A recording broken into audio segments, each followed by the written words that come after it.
mo sọ fún ẹ̀yin ọmọ Yorùbá nígbà kan rí àwọn ìdó ń ṣẹlẹ̀ ní ilẹ̀ Yorùbá most especially àwọn bọ́dà wa ibi tí ilẹ̀ wa pẹ̀tù sí ojú ààlà ilẹ̀ wa mo ṣe àwọn àlàyé kan fún wa pé tí Yorùbá tẹ̀ bá fúnra pé àwọn àìbìkítà àìkáràmásìkí nǹkan ó ń ba nǹkan jẹ́ mo wá ṣe àwọn àkíyèsí kan pé àwọn ọmọ Ìgbò kan wá ń lẹ́nu ọjọ́ bíi mélòó kan wọ́n wá ń sọ àwọn ọ̀rọ̀ kan tí ò tiẹ̀ ṣe èmi dẹ̀rẹ̀ mi ò ń fẹ́ wá fa wàhálà pẹ̀lú ọmọ nna torí bàbá wa olóyè Sunday ọmọdé ẹmọ ti sọ pé ká má bẹ̀rẹ̀ níbọ̀ nígbà so ìdí nìyẹn tẹ́mi kan ṣe ní lọ́kàn pé mi ò ní bá wọn jà ṣùgbọ́n tá bá gbé wá á fún wọn jẹ lẹ́kùnrẹ́rẹ́ ni. Please don't forget to subscribe, comment, share with your friends to have access to this kind of content that you have here. Don't forget to subscribe. I love and respect you. I'll be right back. Now, ibi tí mo wá ń lọ sẹ́yìn ni pé our borderline mo bẹ̀ yẹn yìí tẹ̀ ń wò mí ní Facebook ẹ bá mi pín ẹ gbọ́dọ̀ má ṣàlàyé fún borderline ni wá ni mo fẹ́ ká sọ̀rọ̀ lé lórí ìdí ni wípé kán tó dìbò mo ti sọ fún yín wípé àwọn ibi tí ìyá gbà ń wọlé sí ìran ọmọ Yorùbá ibi tó pọ̀ ni bọ́dà wa àmójútó eléyìí tó jẹ́ tiwa táwa fúnra wa lè tẹ́kì ẹ̀ ká lè mójútó àmójútó eléyìí tíjọba tún bá wa mójútó tíjọba tẹ́ kó bà fúnra wọn tó mójútó àwọn tó kó síbẹ̀ àwọn ọ̀tá tó fẹ́ gba ilẹ̀ mọ́ wa lọ́wọ́ àwọn ni ìjọba tó kó síbẹ̀ a dẹ̀ ti complain pé ok ibi bọ́dà wa wọ̀nyí o àwọn tẹ́ kó síbẹ̀ ó jẹ́ nǹkan ìtìjú ó jẹ́ nǹkan bíi insult sí ìran ọmọ Yorùbá kọ́mọ Yorùbá fẹ́ kọjá ní ilẹ̀ Yorùbá àwọn aṣọ́bodè tó kódà sí bọ́dà kọ́ máa kó èyẹ kọ́ máa tàlẹ́ ìjọba Yorùbá. I have been to the border of Nigeria many times kò sí gbogbo bọ́dà tó wà ní Yorùbá yàtọ̀ sáwọn bọ́dà tó wà ní Ìbàdàn ìwọ̀nba bọ́dà tó wà ní Ogun State tó fi wá Èkó kò sí nínú ẹ̀ tí mi ti rìn ṣùgbọ́n nǹkan tó bá ní jẹ́ pé ẹ máa kọjá lórí ilẹ̀ ẹ̀yìn bóyá wọn ò mọ̀ wípé èyí tó jù ní ilẹ̀ Kòtónú ní ilẹ̀ Benin Republic ilẹ̀ Yorùbá ni bóyá wọn ò mọ̀ wọn ò understand bí wọ́n ṣe ń treat wa bí bàtà jẹ́ second class citizen nínú rẹ̀ sẹ́rí máa sọ tẹnu mi orúkọ tó bá wù yẹn pè mí ẹnu mi ti sọ mí lórúkọ that guy is too this is too ethnic bigotry is too this oríṣi different kind of names I don't bloody care.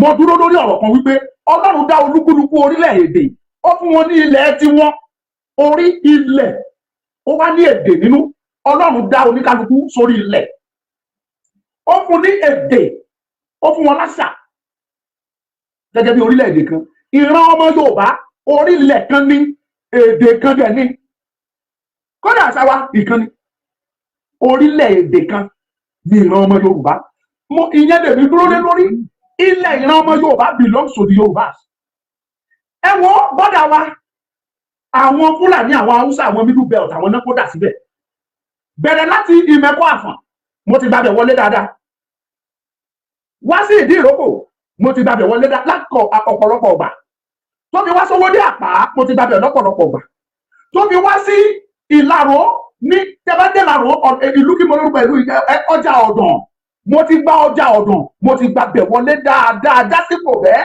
mo ti gbà á mo ti gba owódé Badagry mo ti gbàbẹ̀ wọlé sí Jẹ̀rẹ̀gbé dáadáa mo dẹ̀ ti gbà Sẹ̀mẹ̀ bọ́dà lọ́pọ̀lọpọ̀ ìgbà àwọn bọ́dà bíi wà ó tí kò popular ṣùgbọ́n tó bàbá fáwọn security dà sí wà bá custom mẹ́ wà bá immigration wà bá sọ́jà wà bá ọlọ́pàá wà bá road safety wà bá gbogbo wọn ní borderline nìyẹn ẹ pín kí ló ṣẹlẹ̀ ẹ̀yin tèmi ẹ má jẹ́ kó já ẹ̀yin tèmi ní Facebook kí ní dé ẹ bá mi pín TikTok ẹ máa bó ṣe ń lọ náà ẹ̀yin bíi mẹ́wàá ò lè wà pẹ̀lú mi kí n má ní 50 likes kí ló ṣẹlẹ̀ ó yá ẹ máa tẹ̀ God bless you ẹ bà bẹ́ẹ̀ ó níbi tí mò ń lọ ẹ̀yin ọmọ Yorùbá because Yorùbá ní tí etí ò bá gbọ́ yìí inú ò kì í bàjẹ́ mo ti ń gbọ́ àwọn ọ̀rọ̀ kan lemọ́lemọ́ lẹ́nu àwọn ará Biafra yìí pé Yorùbá àwọn lọ́dàlẹ̀ àwọn nọ́mbà nǹkan jẹ́ àwọn ni wọ́n jẹ́ kí Nàìjíríà dá àwọn Nàìjíríà tó mi ìwà gbẹ̀gà ìlú àdìsẹ́ńtà tí mo gbẹ̀gà Yorùbá ó tó bẹ̀ ojú bẹ̀ lọ inú ò lè bọ́ lọ́hùn sí ti bá jà fún ìrìn torí mo ti sọ ọ̀pọ̀lọpọ̀ àwọn èèyàn nínú Bíbélì ló jà fún ìrìn kódà Ànábì Muhammadu sallallahu alaihi wasallam ó jà fún ìran ẹ̀ ó jà fún Mẹ́kà ó jà fún àwọn Sáúdí àbógo tẹ̀ ti jẹ́ tọ́lọ́run ìjà tó jà ó ṣe é fojú nílẹ̀ ní èèyàn ò lè jà Ọlọ́run ló dùn sí èmi máa jà fún ìran mi ìran Yorùbá wọ́n dẹ̀ nígbàgbọ́ tó dá mi lójú pé inú Ọlọ́run máa dùn sí mi ẹ̀yin tẹ́ wà pẹ̀lú mi ní Facebook kí ni ìjẹ̀rẹ̀ kò lọ sẹ́yìn ni o kí ni ìṣẹ̀lẹ̀ ẹja ẹ má jò já ẹ̀pin gbogbo borderline ni wa pátápátá everything àwọn foreigners náà kó dà síbẹ̀ àwọn ni wọ́n pàṣẹ ọjọ́ ò bá gba bọ́dà á lọ rajà ní Benin ní Benin ní Ghana wọ́n á lọ ọjà tó bá ra ọjà yẹn tó fẹ́ kó wọlé àwọn tó pẹ̀lú ní immigration tó pẹ̀lú àwọn ní custom wọ́n á dá ọjà yẹn wọ́n á sì sí ẹ̀ ẹlòmíì ọjà 2 million ẹlòmíì ọjà 1 million ààrẹ tó rajà 5 million ààrẹ tó rajà 10 million wọ́n á dá mọ́tò ẹ̀ dúró wọ́n á sì sí gbogbo ọjà yẹn wọ́n á dẹ̀ kó lọ wọ́n wá sọ ọmọ Yorùbá yẹn wọ́n sọ sínú àbàràbà wọ́n bà yí ẹ̀ jẹ́ wọ́n sọ ìrètí ẹ̀ wọ́n sọ dòfo wọ́n sọ doni rádaràda kò ní mọbi tó fẹ́ yà sí abẹ́rẹ́ sí ní pòyì awọ ọ̀tún awọ òsì kò ní mọbi tó máa ṣe ìmí ìkànnì lọ gbé nǹkan jẹ ìmí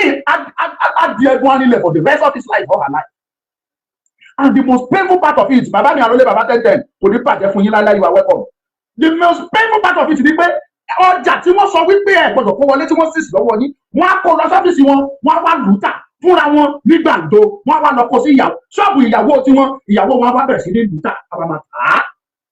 tí a rí ẹ̀yin ọmọ Yorùbá mo sọ fún yín tá a bá ti fi gbogbo tá a bá ti fi nǹkan ká fi nǹkan gúnra wa lójú ká sún ara wa níbi tó bó ṣe lọ tí ì mọ nǹkan tó ń ṣẹlẹ̀.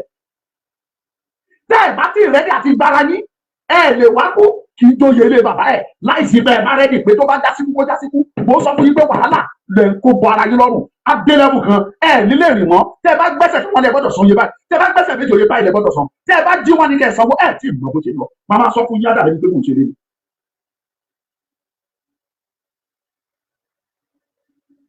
so mo rí nínú ọ̀sẹ̀ tí má sọ fún yín pé òru àná mo sì gba bọ́dà Nàìjíríà mo sì gba bẹ̀ jáde bọ́dà ìdíròkò mo sì gba lánàá the funniest part ni pé wàá rí tí wọ́n wá tò ìpele sí wọ́n bẹ̀rẹ̀ tó 50 bó bá rìn kẹsẹ́ wọn á nìkan mú ẹ.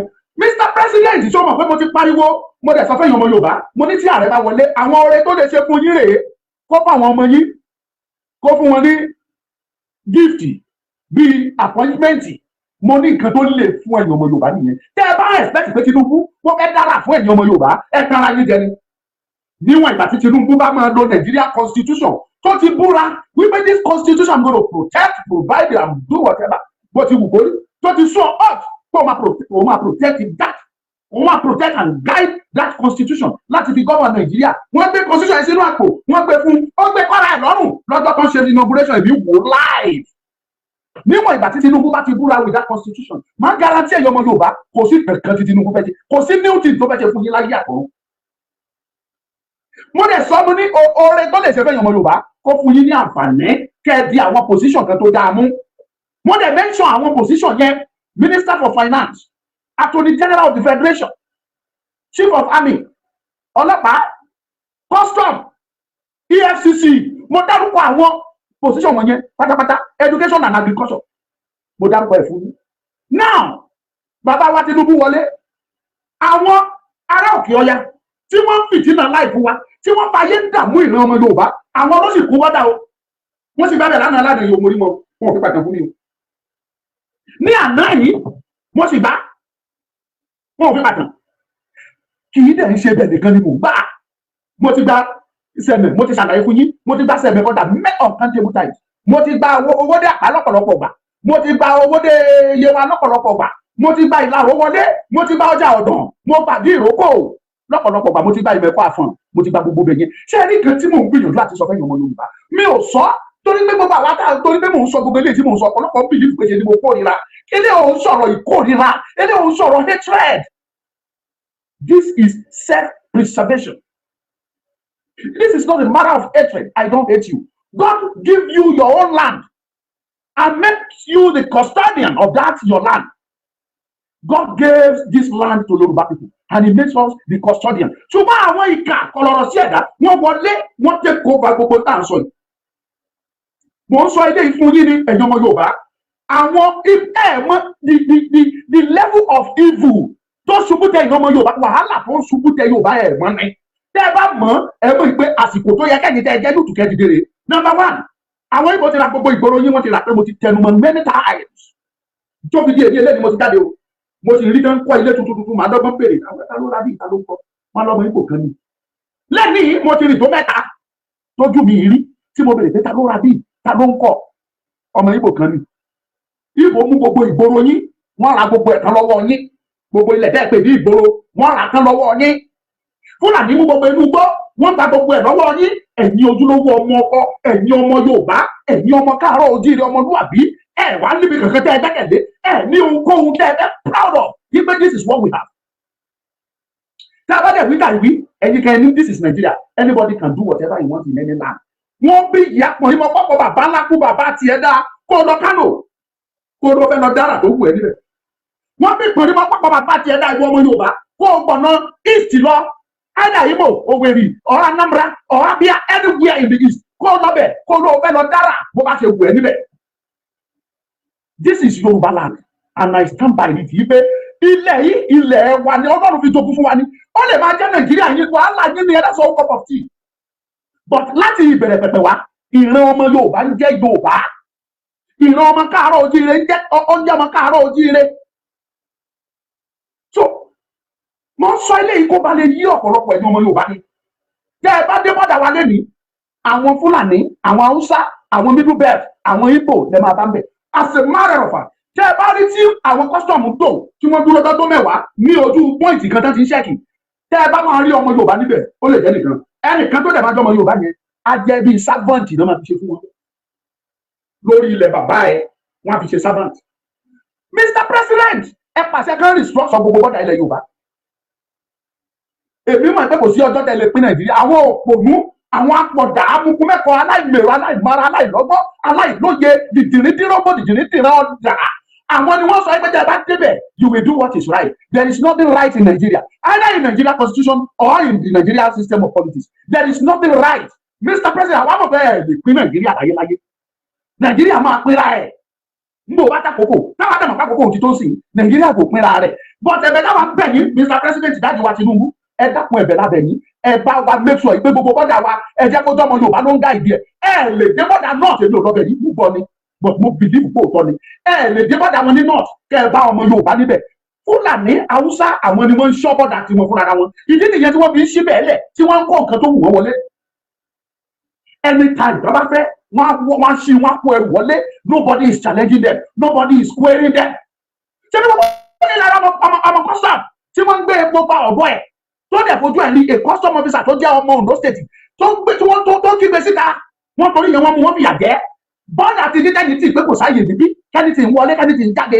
Bọ́dà yẹn náà sílẹ̀ lọ́hùn wọ́n ń gbé tírélà ńlá kọjá wọ́n ń fi kó epo yìí lọ kí lẹ ṣe sí. Fúlàní ló ń sọ bọ́dà Fúlàní, Haúsá ló ń sọ bọ́dà àwọn Haúsá. Mr. President ọ̀gá Tinubu bàbá wa lẹ jẹ́ ìwọ̀sí àti àbùkù tó ń pọ̀ ìran ọmọ Yorùbá ó pàjù list of the highest order. Please ẹ bá wa destruction afẹ́ keep Yorùbá bó máa sọ́bọ̀dà Yorùbá.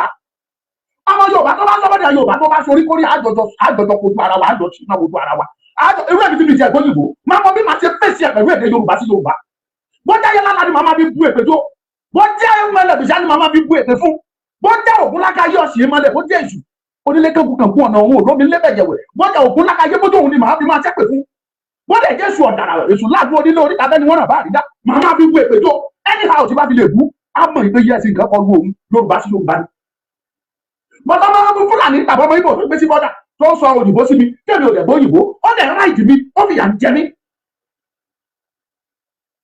I was lánàá yìí mo wà ní bọ́dà ní àná mo wá wo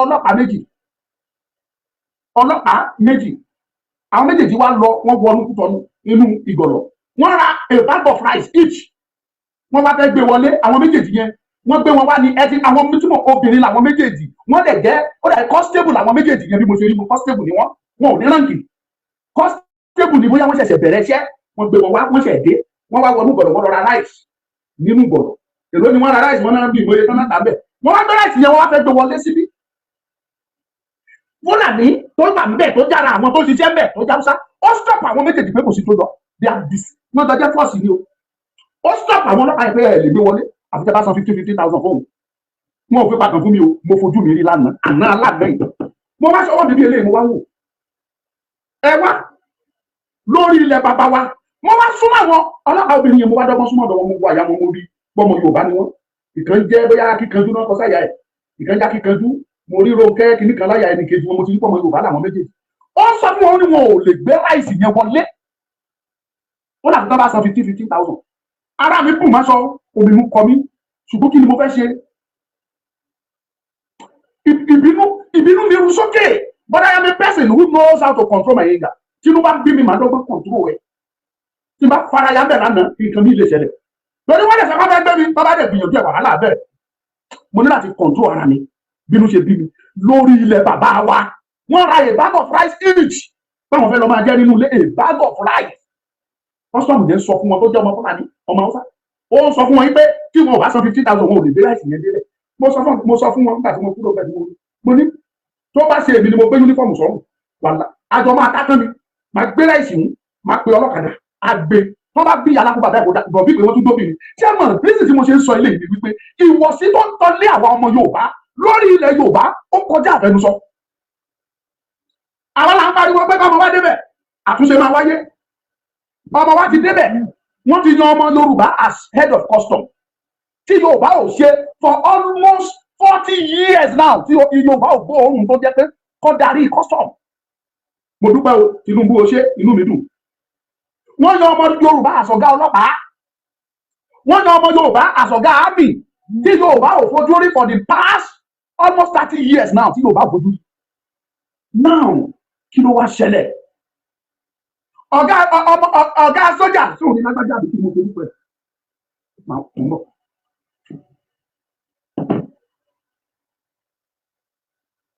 Ẹ má bínú, máa wá orúkọ wọn jáde.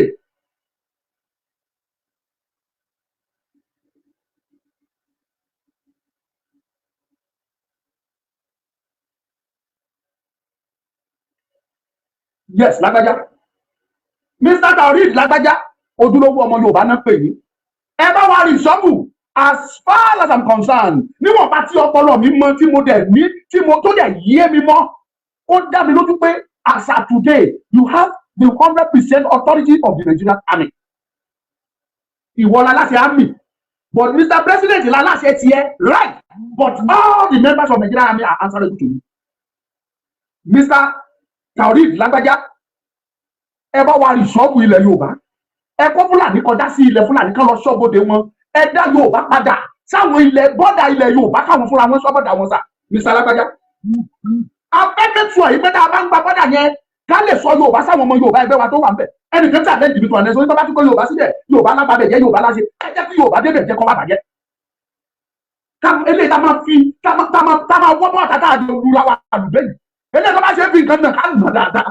Kó lọlé ká lọ máa gbé lọlé babaláwo ká máa tọ́jú ẹ̀ kí ló ṣe alóhùn ṣe dá ló ṣe ọlọ́run sọmọ Yorùbá. Ṣó yẹ kí wọ́n ọmọ Yorùbá ṣe burúkú sọmọ Yorùbá. Káàbọ̀ bá ṣe máa kí ọwọ́ ìka ká kì bọ́ra wa lójú. Ìwọ̀sí pọ̀jù fún ọmọ Yorùbá. Mr. Taoreed lágbájá, afẹ́kẹ́ bá wa change ẹ̀.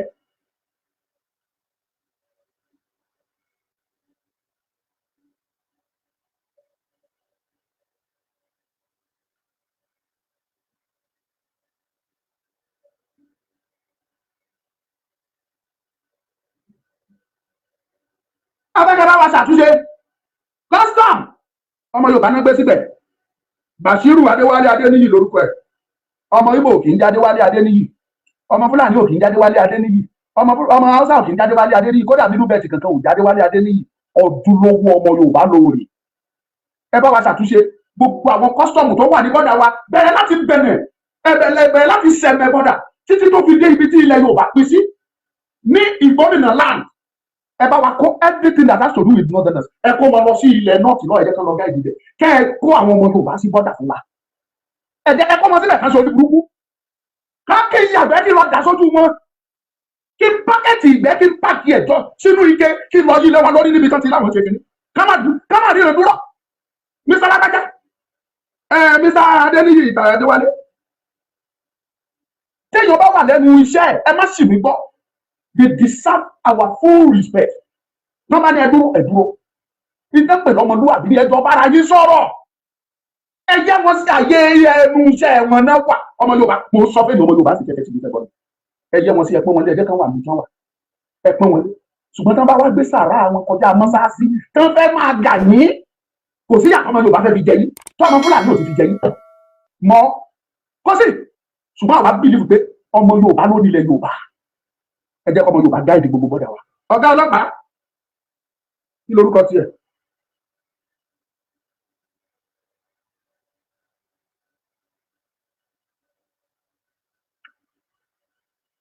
mo ń sọ eléyìí kó ba lè yé gbogbo ẹ̀yin. Káyọ̀dé Ẹgbẹ́tókun dádì mi àtàtà wọ́n ròyìn ní wọ́n lẹ́ gúdù gan Ẹgbẹ́tókun, kò ní bàjẹ́ fún yín o, mò ń bẹ̀ yín ni ẹ kó gbogbo ọlọ́pàá tó jẹ́ náà wọ́n jẹ́ ọmọ Fúlàní, ẹ kó wọn kúrò ní bọ́dà wa nílẹ̀ Yorùbá, ẹ kó wọn padà sí náà tí wọ́n ń bẹ̀. Àwọn ọmọ Yorùbá tó kọ́mpítẹ́ǹtì tó mọṣẹ́ dáadáa wọ́n kó iṣẹ́ ọlọ́pàá àmọ́ ẹ kó wọn lọ sí bọ́dà wa, ẹ jẹ́ kán gáìdì bọ́dà wa. Yọ́n bá gáìdì ẹ̀ tí ó kù sọ́wọ́ wọn, bàbá wọn ló ní, tí ò bá lè gáìdì ẹ̀ bó ti tọ́, bàbá wọn ló ní, àwọn ló mọ̀. Let Yorùbá guide Yorùbá bọ́dà. Gbogbo àwọn Fúlàní tó bá wà ní bọ́dà kan jọlọ́pàá, Mr. Ẹgbẹ́tókun ẹ bá wa change wọn, ẹ kọ́ ọmọ Yorùbá síbẹ̀. Ó kù immigration.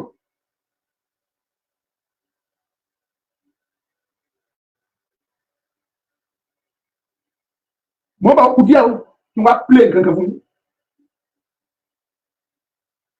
Yes.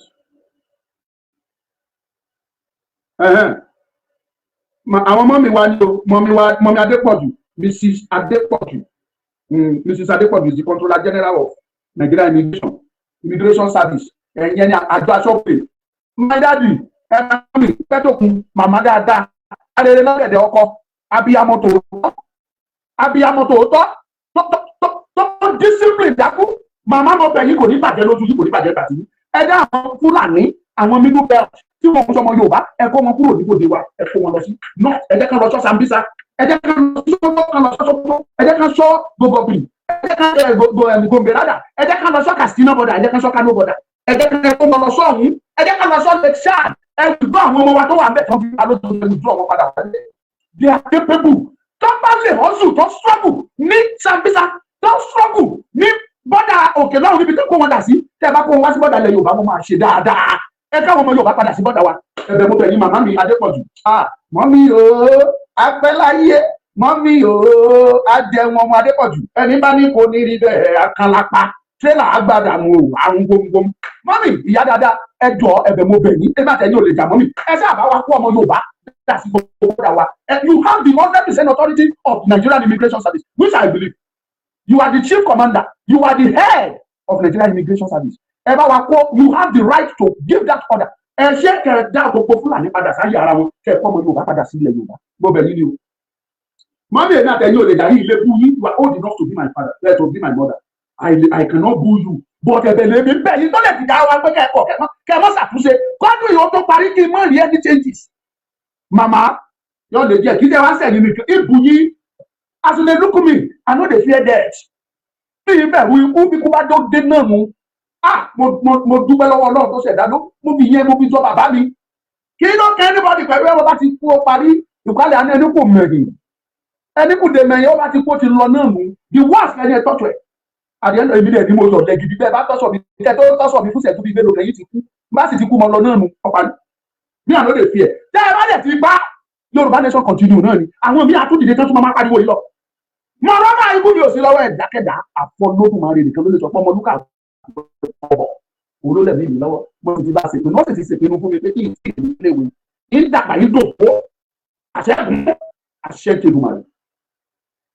Màmá àlejà dáàdì mi lágbájá tàbí àlejà bàbá mi Ẹgbẹ́tókun kò lè sí jà adéwálé ti àlejà bàbá mi gbogbo yíyá àti màmá mi ìdẹ́bi sáà ń bẹ̀ ní fún mi kẹ́ ṣe. I am begging on you. That insult tí wọ́n bá tó ìran Yorùbá ó kọjá àfẹnusọ. Ó kọjá àfẹnusọ is getting too much. Incident tó ṣẹlẹ̀ lánàá inú bí mi sẹ́ẹ̀. Mo fara yá ṣùgbọ́n kí ni mo fẹ́ ṣe? Ta ni mo fẹ́ pè? Ta ni mo fẹ́ jà? Ta ni báwo ti fẹ́ jà á? Wọ́n sì mo ní ẹni tí èyí mọ̀ tí òun ṣe pé wọ́n fi pàtàkì fún mi. Ọjà tó sì lọ́wọ́ ẹ̀ ọjà tó lé ní 1.7 million ní.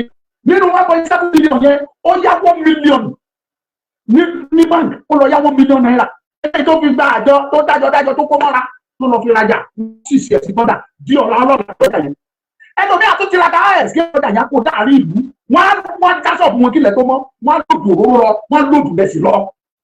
ẹ ti mọ̀ pé wọ́n fẹ́ kí ebi kó pa wá kú because they believe that àwọn olóyè kó máa ṣàfihàn lóúnjẹ wọ́n ti sọ ìdí nìyẹn tó ò ṣe fẹ́ ká kọ́ ẹni tó ní ṣe pẹ̀lú oúnjẹ gbàgbọ́dà wọnú Nàìjíríà. They want to be serving us kọjá àwọn aláma supply wọn kọ́ lè rí ibẹ̀ yẹn fi fight wa kọ́ lè rí ibẹ̀ gẹ́gẹ́ bí ìpinnu wọn ṣe sọ lọ́sẹ̀ tó kọjá that they are going to stop food supply to the south. ìyẹn ló mú dìdìní díròbù ọmọ Ìgbò kan tó lọ sọ̀sọ̀kúsọ tó kú Sunday Ìgbòho. dìdìní díròbù ara rẹ̀ tó lọ dúdúkúdú tó ń bú olóyè Sunday Ọmọdéyẹmọ. jagunla bíi tiwa ó mẹ́ta kó má jáde ká má mọ̀ ẹ́ ní àwa má bu ẹ́ jẹ́ ni a máa jẹ́ ni àwọn ẹ̀ òkú gbẹ ọmọ Ìgbò. ẹ jẹ́ kí n tún padà sílé o ṣe rí Yorùbá mo lè máa sọ̀rọ̀ pẹ̀lú tara mo lè máa ké tí mo rí ló ń ta mí lára. ẹ lọ sí gbogbo major towns and cities in Yorùbá land tẹ́ ẹ bá láàárín ìgboro wọn àwọn main street ẹ lọ wọ́ ẹ ní sọ́kọ́ pé Ìgbò ti ra gbogbo ẹ̀ tá a bá wí tá a pọ̀ Ìgbò ànílágbẹ́nu wa sọ̀rọ̀ pé ṣe báwọn rà ni ṣe báwọn ló ta fún wa.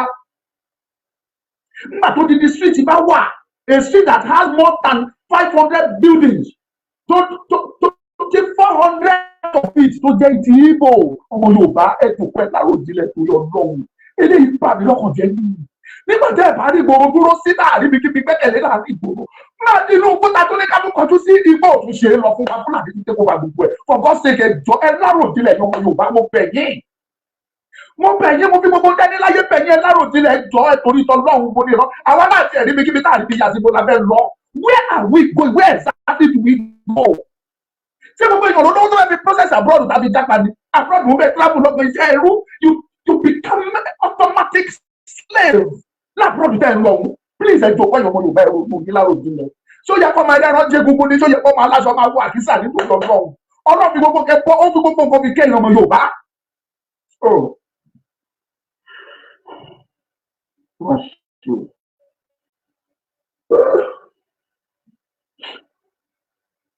gbogbo nǹkan lọ́lọ́run fi kẹ́ ọmọ Yorùbá ó fún wa ní ilẹ̀ ọlọ́ràá ó fún wa ní àwọn ilẹ̀ tó ṣe é gbin nǹkan tó dáa àti lọ sínú oko ká ṣoko ó dogun ó di ọdẹ ó di wàhálà ó di bẹ̀rù gbójú fún gbogbo ìran ọmọ Yorùbá.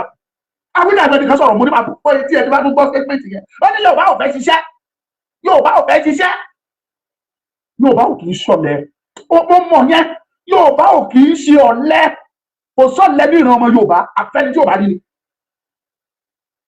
kẹ́ni kan pè mí lọ́lẹ bí mo ṣe wà yìí ó iṣẹ́ oko wù mí ṣe ìbẹ̀rù bójú ni ò lè jẹ́ kí n lọ mú oko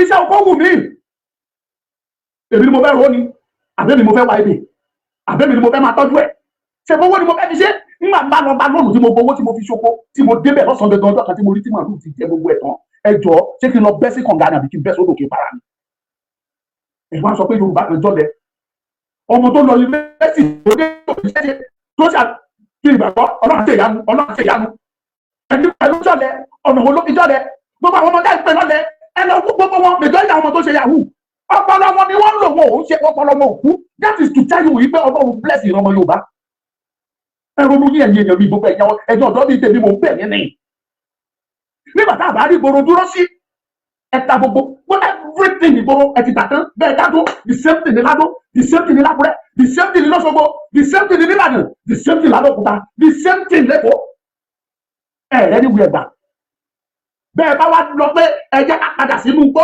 ká lọ máa develop bẹ̀ ká túbẹ̀ ṣe ẹ wà dénú igbó Fúlàní àfi àdá àti bọ́n wọn á fi lé yín kúrò nínú oko ní ibo lẹ wá fẹ́ wẹ̀ ẹ̀rù ọmọ Yorùbá òkè òkun lẹ̀ ń lọ yìí ẹ̀rú lẹ̀ lọ́ ń ṣe ń bẹ̀ ọmọ Yorùbá pè mí láti òmá ó ní ọmọdúnkà ẹ gbà mí gbogbo ẹ bá lè fi gbà mí ẹ gbà mí ayé ọ̀tá òun ti bàjẹ́ tí ọ̀gá tó gbà á tó bá fẹ́ jẹun ẹ̀yìn ẹ̀ náà fi ń ṣe tébù akúnlẹ̀ akọwọ́ sílẹ̀ nígbà tí ajá bá gúnlẹ̀ wọ́n á gbé tébù sí lẹ́yìn wọ́n á bá sùn ẹni tó rà á bá sùn àwọn ọmọ ẹ̀ ọkùnrin á bá sùn wọ́n ti fẹ́ pa á wọ́n ti fẹ́ ba yí ẹ̀jẹ̀ ọ̀ma nítorí bóyá tí n bá lọ màá rí kankan ṣàmọ́ra kí n tiẹ̀ padà sílé wá bẹ̀rẹ̀ business tàbí kí n tiẹ̀ lè tọ́jú ìyá mi tí ìyá ń jẹ yìí Yorùbá so yẹ ọmọ ẹlẹ́ran di egun ni ọmọ ẹlẹ́ran ò tiẹ̀ wá rí egun sójú máa sọ eléyìí torí pé kí ni ó lè má ọ̀rọ̀ mi lè má ta sí yín létí tẹ́ ẹ bá wo gbogbo bó ṣe ń lọ gbogbo àwọn àgbàgbà tó yẹ kó sọ̀rọ̀ gbogbo wọn ṣe bí eléyìí wọ́n ń wòran àwọn míì tiẹ̀ ń lé ìtọ́fẹ́ jẹ ní ìtọ́fẹ́ kó sàkó òun ni wọ́n ń lé kiri. ìjọ máa bọ́ sínú àpò tiwọn táwọn máa jẹ tíyàwó wọn á jẹ táwọn ọmọ wọn á jẹ òun ni wọ́n ń lé kiri. wọn ò ronú ọ̀la ìran ọmọ Yorùbá tí Yorùbá ò bá ṣáà ti símọ́ kò káyé. àwọn ní Canada tí wọ́n lè sá lọ wọ́n ní Germany tí ọmọ wọn lè lọ wọ́n ní Paris tí ọmọ wọn lè wọlé sí wọ́n ní UK wọ́n ní US wọ́n ní everywhere tí ọmọ wọn lè wọlé kan lẹ̀ sí. ìwọ tó lẹ́nikẹ́ni ọmọ Yorùbá ó jòkó kó ronú ẹ̀. ó rí ibi sáwọ̀ ó rẹ́ni tó lè gbà ẹ́. ìyá dẹ̀ jẹ́ oúnjẹ pírìgìdì ìyà ọ̀rí bí wọ̀ tíráàbù wọn ló fẹ́ lọ òrówó ṣe. ibi tẹ́lọ̀ mi ti ń kàgbákò àwọn ọmọ Yorùbá mi kan ti ń kàgbákò nìyẹn wọ́n á ríyàn láṣọ fún apárọ̀ fún wọn tà mo máa bá iṣẹ́ màá náwó ẹ̀ tó bá dọ̀hún màá máa gbowó yẹn lọ́wọ́ ẹ̀ díẹ̀díẹ̀ inú tiẹ̀ náà á dùn kò mọ̀ kó fẹ́ lọ ta òun níbẹ̀ ni n kò bá débẹ̀ ayé ẹ̀ bàjẹ́ láyà ayé dọ̀hún wọ́n á sọ di nǹkan mi ni. ọmọbìnrin tí mo sọ ẹ ti padà dé o bọ̀ kò ìnáwó àti nínú bí mo ṣe sọ̀rọ̀ yìí kò tí ì náwó kò ìgbádùn tó kébù ẹkún kíkorò lórí fóònù Ọmọlúkà ẹgbàá mi ẹ̀ torí ọlọ́dún má rè àánú ṣe mí.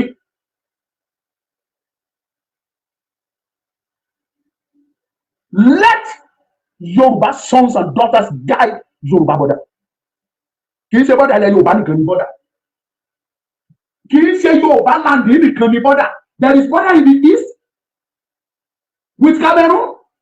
There is border in the north with Niger, with Chad, with Burkina Faso, and with Benin Republic also in the north. Border kékeré tó wà nílẹ̀ Yorùbá tá a fi border pẹ̀lú àwọn Yorùbá ẹgbẹ́ wa the truth must be spoke. Kí òyìnbó yìí ọlọ́mọdé kó kàn mí lé. Ṣé àwọn ibi táwọn akọ bọ́dà náà lọ ṣé wọ́n jẹ́ bí bọ́dà ni? Tábà ní ká mú bọ́dà ìran ọmọ Yorùbá Ghana la bá ṣí ẹ̀ bọ́dà papọ̀. Gbogbo ibi tẹ́yìn pè ní bọ́dà wa ni ilẹ̀ Yorùbá sì ni. Gbogbo ẹ̀gbẹ́ pátápátá tẹ̀ bá gba gbogbo ẹ̀. Wọ́n sọ fún yín tó bá wọlé ní sẹ̀lẹ̀. Tó wọlé bá wọlé sájà sí ẹ̀dà rẹ̀. Tó bá gba awọ́dí àpáwọlé wà wọlé sí dẹ̀rẹ̀ gbé ẹ lọ bèrè èdè tí wọ́n sọ bẹ́ẹ̀ proper Yorùbá ni wọ́n sọ Yorùbá pọ́nbélé. Tó bá gba ìlàrọ̀ wọlé tó bá gba ìdí ìrókò wọlé wà wọlé sí Ìgànlọ̀. Ìgànlọ̀ ní ara ìlú ara ọ̀dà ọba Onífọ̀nyí ni mo wọ pálásì ọba Onífọ̀nyí of Ìfọ̀nyí land Yorùbá pọ́nbélé.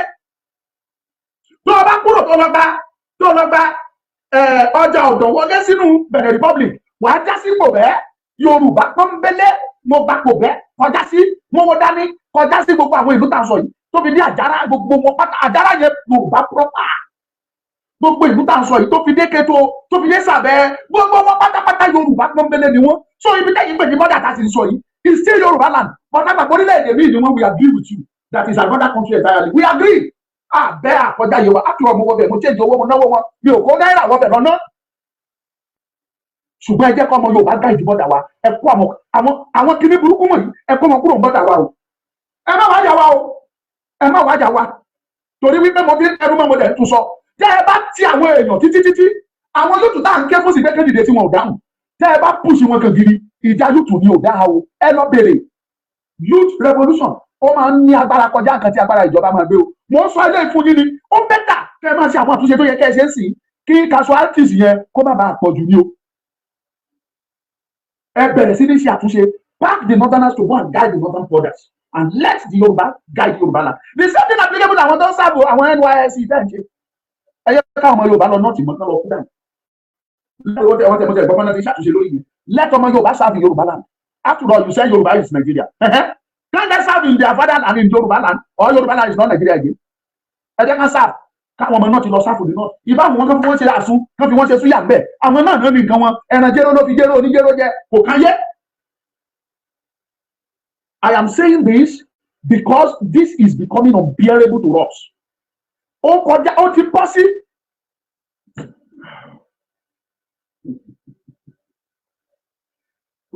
Nǹkan tí mo ti dìbẹ̀ ṣe lórí ọ̀rọ̀ àwọn ọmọ Ìgbò lẹ́yìn òun kọ́ ni mo ti mú tọ́pìkì míì màá dìdí wá ṣe prógrámù fún wọn idiot tó lọ ń sọ̀rọ̀ sólóyè Sunday ọmọdé yẹn mo ní kò ní ṣe irú ẹ̀ mọ́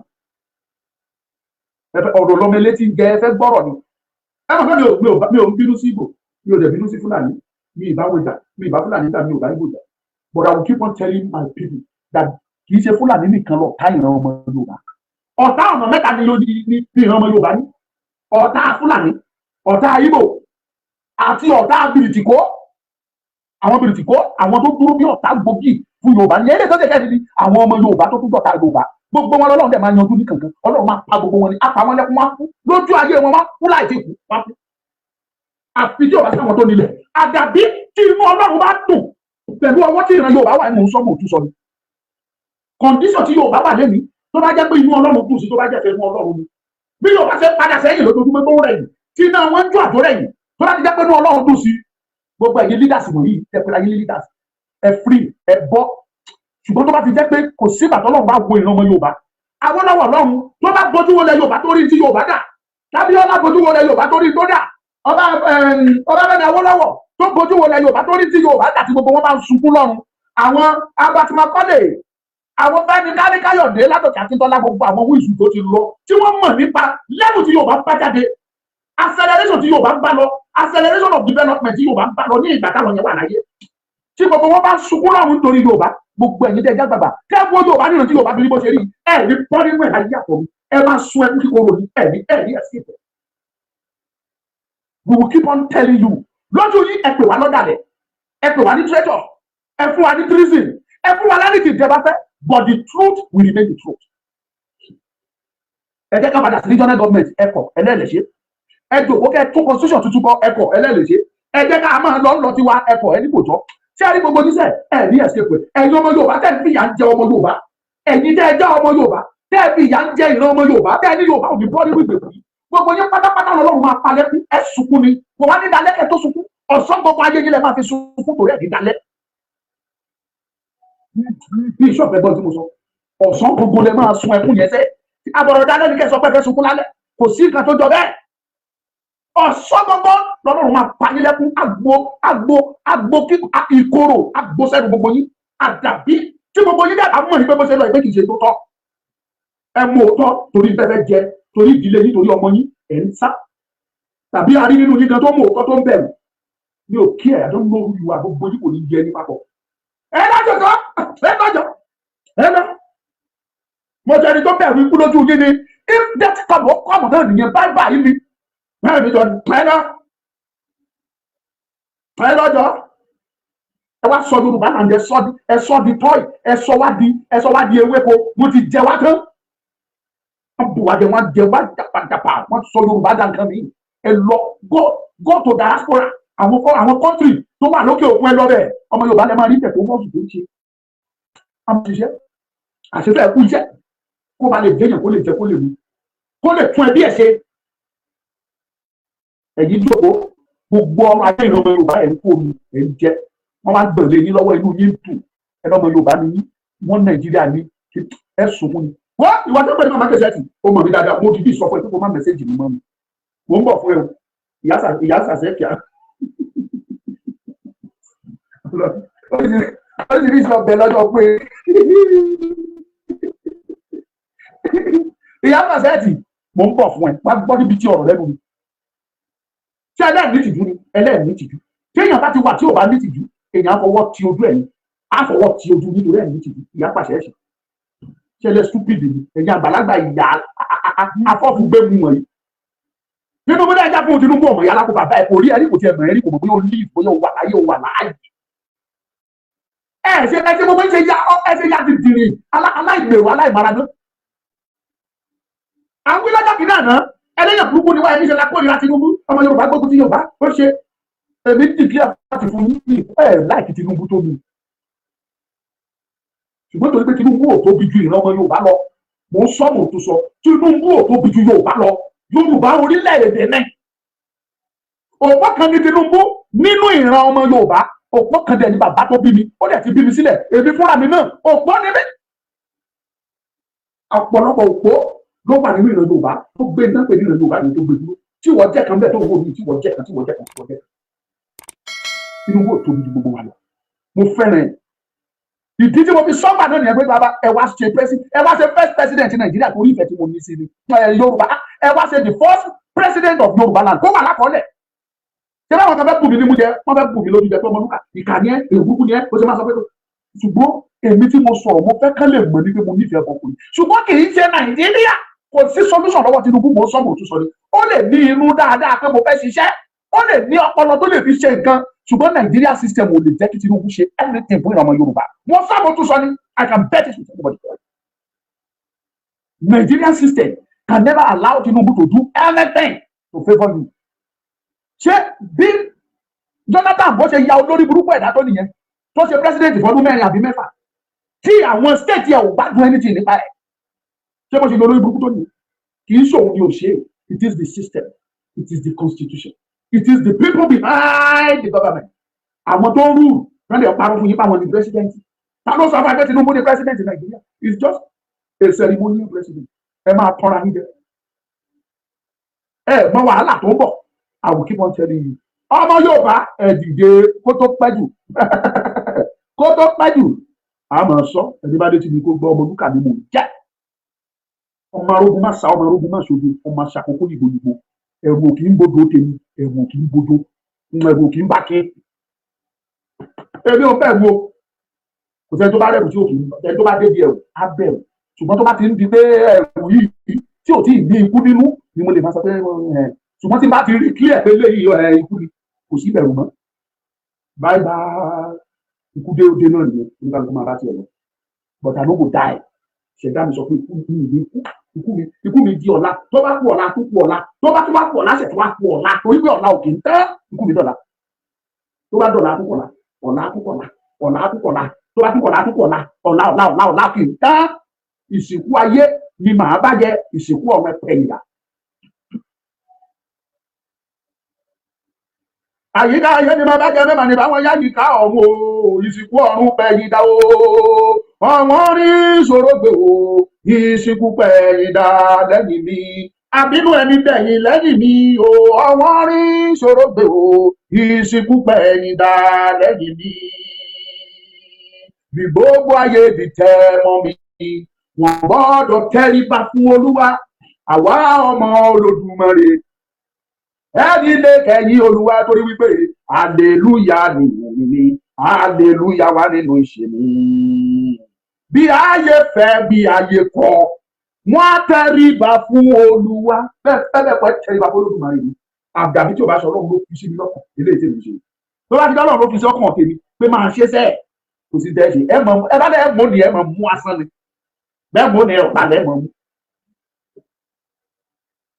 bó ṣe wà nìyẹn èmi ní Ọlọ́run lólùgbèjà kí sì bẹ lẹ́yìn ní gbogbo ìgbà kì í fi mí lẹ̀ akọ́ mi mo fẹ́ kọ́ I will give you all respect but in the matter of Yorùbá land gbàgbé respect yìí máa tanná sójú ẹ̀ tó bá yẹ kí n tán inú mi dùn gbogbo àwọn dáàdì mi mọ́mí mi tí mo bá sọ̀rọ̀ lé ni wọ́n máa gbọ́ mo mọ̀ pé yóò lóríire máa ṣí ẹ̀ wọ́n á rí gbọ́ dáàdì mi lágbájá á rí gbọ́ bàbá mi ta ọ̀rídì lágbájá á rí gbọ́ Adéwálé Adéníyì á rí gbọ́ ẹgbẹ́ tó kún á rí gbọ́ màmá mi Adépọ̀jù á rí gbọ́ Adéníyì Adéwálé á rí gbọ́ I am very sure of that and God will bless you all. ẹ pín kẹjẹ kó dọ̀dọ̀ gbogbo àwọn tí mo sọ yìí tọ́mọ wọn kankan bá rí wò adọ̀dọ̀ dájú kò ní bàjẹ́ fún ojú òní tì í ọmọ Lúkà ni mò ń jẹ́ orúkọ mi ò pé méjì ẹ pàdé mi lọ́la máa tún mú gbàǹkọ́ wá fún yín gbàǹkọ́ yìí ti sọ̀rọ̀ lórí àwọn ọmọ Ìgbò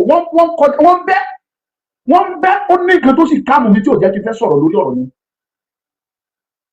but màá sì solo kí n ṣe findings mi náà màá solo if not èmi ń bá fún wọn jẹ́ lẹ́kùnrẹ́rẹ́ ni mo ní fídíò wọn fún bí màá pílẹ̀ ẹ̀ fún yín gbogbo ládàradà tán sọ kiri yẹn Ìgbòho ń ṣe ní àrífín o ẹ lọ máa wọ́ kánú yín ẹ lọ wọ́ nílẹ̀ Ìgbòho has never mentioned that he should go and attack anybody in life Ìgbòho sọ rí láyé pé go and attack this place Ìgbòho has never in any day or any minute or any second control or command anybody to attack anything in Yoruba land or in Nigeria so far but then mo yẹ bàtí dáàbì yín ká mu to give order pé attack this destroy that so àti Nnamdi Kanu àti Sunday Ọmọdéyẹmọ they are two different things entirely òróró àti omi làwọn méjèèjì kò lè méjèèjì ò jọra wọn kò jọra láyéláyé wọn òun ṣe kan so mo ń bá ọ̀rọ̀ yín bọ̀ lẹ́kùnrẹ́rẹ́ ni I am calling for you today don go my program na 1 minute 1 hour so kẹ́tẹ̀tẹ̀ gbọ́ nísìnyí kẹ́tẹ̀tẹ̀ yín bọ̀ kẹ́tẹ̀tẹ̀ so ewé agbẹ́jẹ́ mọ́wọ́ tó bá jẹ́ bí afárá ilé fẹ́ jà fún kẹ́ mójútó. Let us fight for our own land. Ṣégo Jésù Olúwa wa, àmín. This is ODUA TV Watch. Don't forget to subscribe, comment your opinion, like, comment and share so that other people can get access to what you enjoy on our channel. Thank you. We love you.